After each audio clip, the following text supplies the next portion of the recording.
Hey everybody, and welcome back to the channel. I, of course, am Carl, and I am here to present another video of vacuum exposition for you guys today.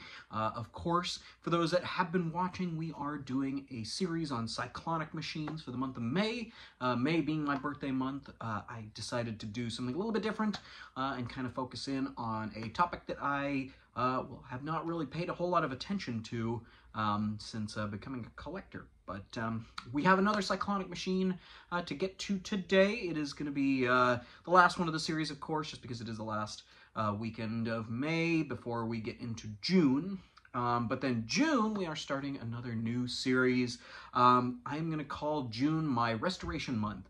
So each video this month is going to have a theme, and we are going to look at some machines that have been needing some repairs. So we'll get into that, and I'll go over what I did to get them fixed up, and of course we'll do a little history lesson on each of them. But anyways, without further ado, let's get on to the video for today. Like I said, it is a really cool addition in my collection, so I can't wait to show it to you guys. So let's get into it. All right, everybody, so we have a very cool machine today, and before you ask, no, it is not a piece of diving apparatus, it is not an oxygen tank, it is not a medical device, no, it is precisely a Dyson. Now, many of you will recognize this particular Dyson model. Several people have done videos of them over the years. People like my friend Mr. Parwa 786, as well as many others, have done videos on the Dyson DC-15 since its origination back in 2005. This one, no different. Now, the DC-15 was Dyson's first ball upright, making it a very important piece to vacuum cleaner history in general, just because previous to that, there was very few machines that used any type of, well, steerable technology. There was a few that had ideas back in the 60s. I know General Electric had one that had a big central tire in the back that also the vacuum reclined quite a bit back. And I'll show the ad for that one just because it is pretty cool to look at. But overall, we didn't really see a whole lot of this, you know, kind of twist and turn type of technology, kind of like what we saw with that DC-24 from last week. Now, this one is a little bit different than your average Dyson. Now, originally, this thing would have been, well, the first generations were, they were yellow, and silver, of course, you know, yellow pieces, yellow ball, as well as other yellow attributes. But this one is a little bit different. Now, this one, I have been told, is a special model because this one was offered on the Home Shopping Network back in 2005. Precisely, this one was born in August of 2005, according to the date codes.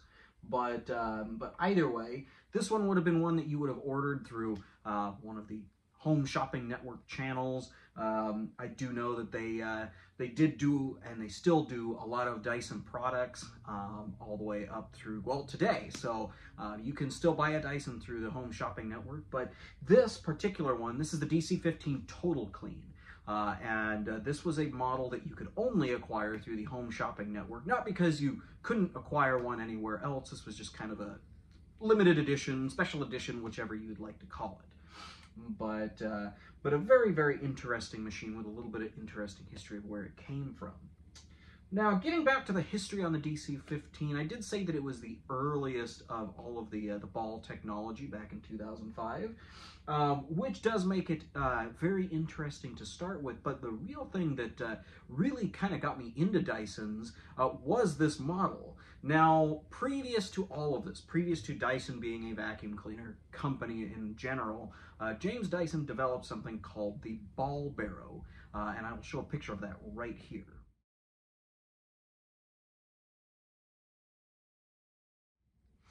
As you can see, the ball barrow is just like your average wheelbarrow, except instead of a wheel, you have a ball, as well as the big plastic bin would come off and you could dump it and whatnot, but a little bit different than a regular wheelbarrow that we would have here. However, if you notice, the ball on the ball barrow is the same design as the one on the Dyson DC-15.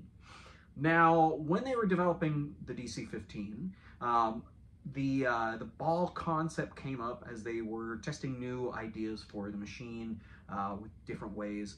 And one method was they put a wheel on the bottom of just a regular DC-14 handle and then just kind of swiveled it. And thus came the idea to use a ball, and the design from the ball barrel was transferred to the ball on the DC-15. And I'll show a picture of the development stage, or the developments and the evolution of the DC-15 right here. So as you can see, there was definitely a lot of development to get this machine to where it is right now. Now, the DC-15 unfortunately was retired. With the evolution of Dyson vacuum cleaners, we saw things like the DC-24, DC-25, and so on, just essentially making improvements to the design. According to what I've seen, I wouldn't doubt it, so the DC-15 is essentially the DC-14, except instead of the ball, it had just a conventional axle and wheels on the 14. So with the implementation of this, essentially you took the machine that you already had and applied the brand new technology to it. Now that doesn't mean that there wasn't all this ducting and everything that was changed just to accommodate this new motor setup, as well as, I mean, with the DC-14 as well as the other big body conventional Dysons, you had all of your filters around where the motor is, whereas all of your filters are going to be somewhere included within this area up here rather than down here.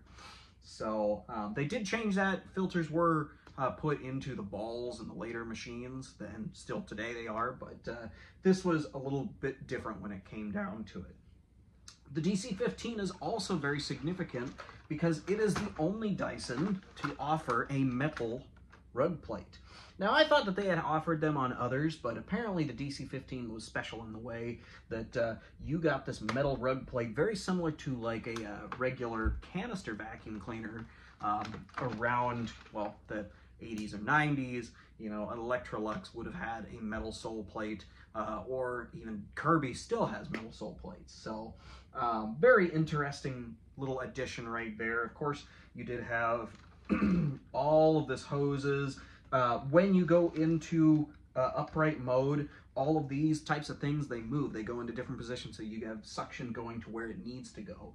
Of course, Dyson always has advertised themselves as the vacuum that never loses suction, which, you know, when you have all these cyclones along here, that kind of makes sense where you wouldn't lose suction. You essentially would divert it, or, you know, it would reduce it, but you wouldn't lose it.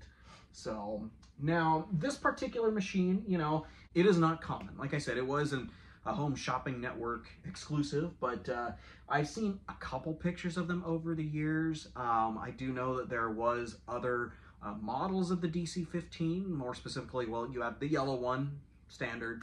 You had the DC-15 Animal, which has been shown throughout YouTube as well, the DC-15 Allergy, and then of course the DC-15 Total Clean. And I'll show an ad for the other three, but unfortunately it doesn't include this one right here. Now, a lot of these Dyson DC-15s had interesting handle grip configurations, whether they were more forward fronted or rearward fronted. You did have, well, the Total Clean, it had it towards pointing out the rear versus pointing out the front on the more standard models. So there was differences here and there between it and its brethren models, but not a whole lot. In terms of tools, you did get a crevice tool, upholstery brush, as well as a dusting brush, all of which would be kept up on the machine. I do have the upholstery brush and the dusting brush, but unfortunately still need a crevice tool to go along the side there. But these machines are so cool, and I'm really happy to have found this one. This one was a local find. You know, this was what kind of got me into, you know, more of the cyclonic technology. I know that the Amway machines that we talked about at the beginning of the month was that was a pretty big deal for me to do a video on those. And growing up with those, you know, that's just what I had, and you know, anything else was just something else. So when, you know, you have something like the DC-15 come out, you know, or really any of the other Dysons, you know, I really just kind of snubbed my nose at them and didn't really think anything of it. But, you know, after doing so much research into them and learning a lot more about them, it's certainly been a really cool series, and I'm really happy that I was able to do, you know, a month of vacuum cleaners that dedicated, you know, the discussion to things like this. So definitely interesting, definitely cool history that goes behind these things. You know, they may not seem, you know, as classic as some of the other vacuum cleaners that are out there, you know, of, you know, the older era, but they have their day. They're coming along, and the values of these are going up with collectors just as people get older and they want to see what their parents had when they were in the 90s or the 2000s. So, but I specifically remember the DC-15 when it first came out, though, because at Sears, where I would later work, I remember when they got the first ball uprights, and boy, did I want to try one out just to see, because hearing about a steerable vacuum cleaner, oh my gosh, that was a trip, man. You know, we didn't have that kind of a thing. You know, vacuums would forward, back, or, you know, you do it like a lawnmower. You go up and you turn it, you know, lift it up, turn it around, keep going. Whereas this, you know, you just glide all over the place. So really, really, you know, interesting to kind of have one in my collection now, to be able to look back at it with a lot of pride. So, but anyways, let's get on to our run demo for this machine, and we'll see how this one performs.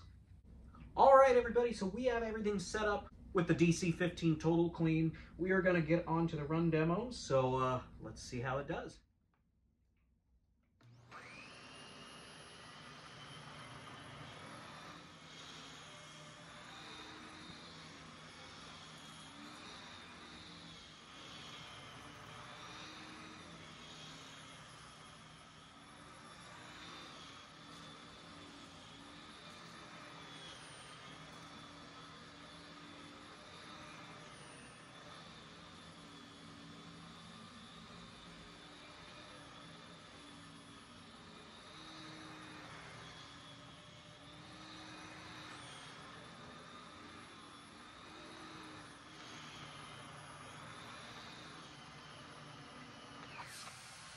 Now, with any Dyson, of course, we do have the wand that comes out of the back, and they did even advertise about this feature and how far you could go out, and I'll show that advertisement right here, actually.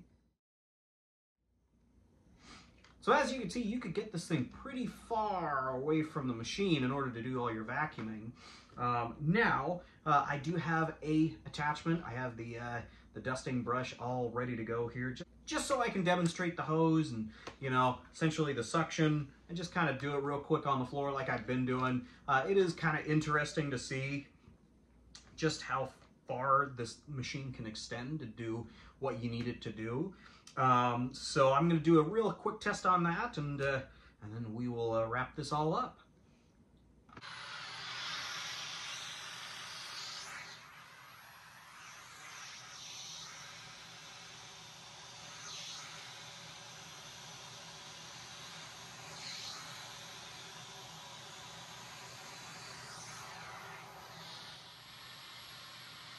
So as you can see, it does pull a lot when it comes to the suction power on this machine.